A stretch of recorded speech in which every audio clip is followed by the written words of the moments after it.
great to have Bob Kesling on, the legendary voice of the Tennessee Vols, and they're coming off a huge win over Alabama after they had a tough game in overtime against Florida in Knoxville.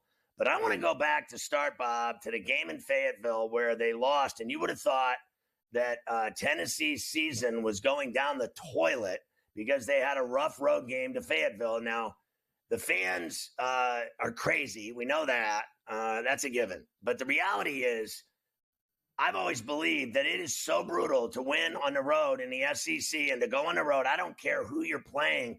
It is always difficult. It's a nightmare. And that day was a tough day. That was the first time someone all season long had really punched you in the mouth and didn't let Tennessee do what they do, where they score a lot of points and their offense is clicking and they're moving the ball and they're, getting possessions and just moving down the field. That was a rock'em sock'em football game.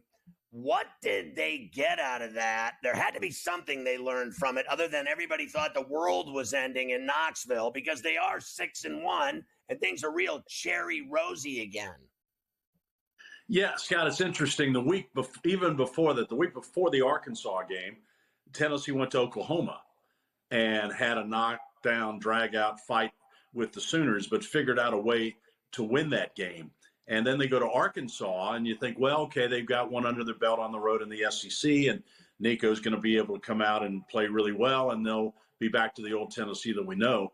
And then suddenly Arkansas comes out and plays a similar defense to what Oklahoma did, and Tennessee didn't score in the first half, and that was shocking. I mean, that was really shocking. And then Arkansas was just more physical than Tennessee was that day and won it. And I think it kind of knocked everybody back on their heels. But it also, I think, brought it into the reality that Nico Iamaleava is still a very young quarterback. I mean, he started one game last year in the bowl game. And so he's really just figuring out how to play in the SEC, especially on the road. The interesting thing is that Tennessee has not scored in the first half in the last 3 games, which when you look at Josh Heupel's record, a lot of times they score on the first possession and a lot of times in the very first play of the game. They've done that 5 or 6 times. So not being able to score in the first half has been a little bit concerning, but then they figured out a way in the last 2 games to win in the second half, and primarily running the ball and not throwing it. I mean, everybody thinks about Josh Heupel's offense being these huge chunk plays down the field, but they run the ball more than anybody in the SEC, and Dylan Sampson has just been fabulous for Tennessee running the football. But they're more of a running team right now than they are a big chunk passing team. So when you were playing in Norman and you're calling the game and you see their struggles with their quarterbacks and their offense, were you surprised at their weakness? I mean, they got serious issues. I know they're not your problems, but you had to have seen it, and you got a young quarterback as well. What was it like seeing their problems?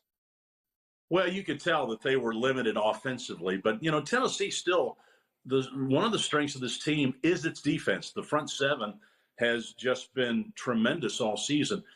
Scott, when you watch Tennessee play defensively, it's like watching a hockey game because they roll those defensive linemen out like it's a hockey shift. They'll play 3 or 4 plays, and here come 4 fresh guys in.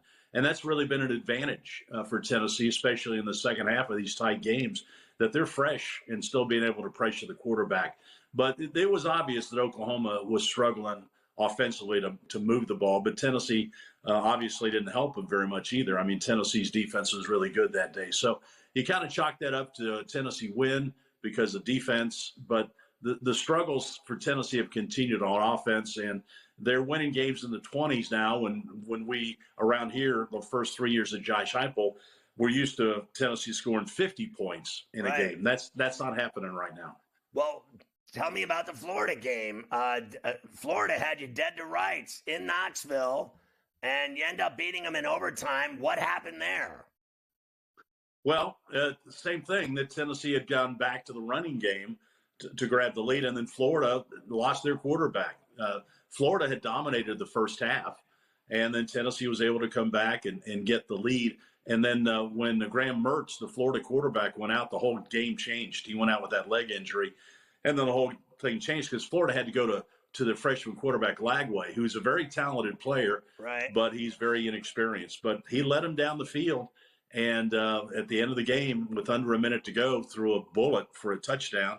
I think Florida at first was going to go for 2 to take the lead, and with about 29 seconds left. But then Tennessee called a quick timeout, and then Florida decided to kick the extra point, go to overtime. And then Tennessee's defense had Florida going backwards. Florida missed a long field goal, and then Tennessee just went to Sampson, and they just marched it down the field to win in overtime. But that was a tough game, and it was a really difficult game for Tennessee to win. And then this past week against Alabama, those are always slugfests. I mean, you go back down, they played 107 times, Scott. So, they've been battling for a long, long time against each other. And, again, Tennessee did a really good job on Jalen Milroe, Milroe is the big star of the Alabama offense. He runs the ball more than anybody on that team. And Tennessee held him to 14 carries and 11 yards. And that was really a key. And they pressured him. So, he threw under 50%, I think, from the field, and just wasn't very effective. In Tennessee's defense, I think in the second half especially, put a lot of pressure on Milroe. And Alabama made some mistakes, threw a couple of interceptions, missed some field goals. And that, it could have been a different game. But then Tennessee, opening drive of the game, Tennessee takes it down the field, and Dylan Sampson fumbles, his first fumble all year. And that stopped the Tennessee drive. So neither team played really clean football in the game, but Tennessee figured out a way to win it. I mean, this kid, Dylan Sampson, was unbelievable. 139 yards, 2 tutties. I thought the Vols up front were just giving him massive holes. I don't think I've ever seen a Tide defense pushed around like that in the trenches in a long time. I mean, I'm talking about way before Nick Saban. I've never seen holes like that, or an Alabama team, get kind of just beaten down by Tennessee. I thought Sampson had nice work, but it looked easy to me with some of the holes he got. Well, when you watched Alabama come out on the field and warm up, they didn't impress you like they have in the past with those big uglies, especially on the defensive line, where they would just kind of maul you at the line of scrimmage. They have a couple of guys that are really good players up front, but they don't have the overall depth in that defensive line where they can just dominate. I mean, South Carolina, the other game, started the second half and held the ball for 8.5 minutes against them. And that used to never happen against Alabama. Sampson has been a story because of the fact he's run for 100 yards now in 6 of Tennessee's 7 games. Right. And a lot of his yardage, about 2/3 of it, is after contact. So that means he's breaking tackles. And when there's not a hole, he creates one. And the one thing that separates him, he's got sprinter speed. I mean, he was a sprint champion out of Baton Rouge. And if he gets by that first line of defense, he's a home run hitter. So he's just been really good. Last year he got to play some, but Jalen Wright was the featured back last year, and Wright was a 1,000-yard rusher, and Wright had a really good season. So Sampson had to pick and choose some of his spots where he had a chance to play, but he played well when he did. But this year he's the featured guy, and there's no question. They're riding him right now. He's the workhorse. He rushed for 26 times, I guess, against Alabama, and so they're giving him the ball, and he's doing a really good job with it. Honestly, they held them to 89 yards rushing. That was embarrassing as well. I'll say this: you don't play again until the 2nd of November, so you're off till you play Kentucky in Knoxville. But boy, do you have brutal games at Georgia on the 16th and at Vanderbilt, who's been a huge surprise this year. Ask Alabama. That game's on the 30th of November. So I really like their schedule. Those are brutal games. I like where they stand at 6-1, way better than where Alabama's looking right now for the college football playoff. Bob, always a pleasure, my man. Always great having you on Coast to Coast. Thank you very much.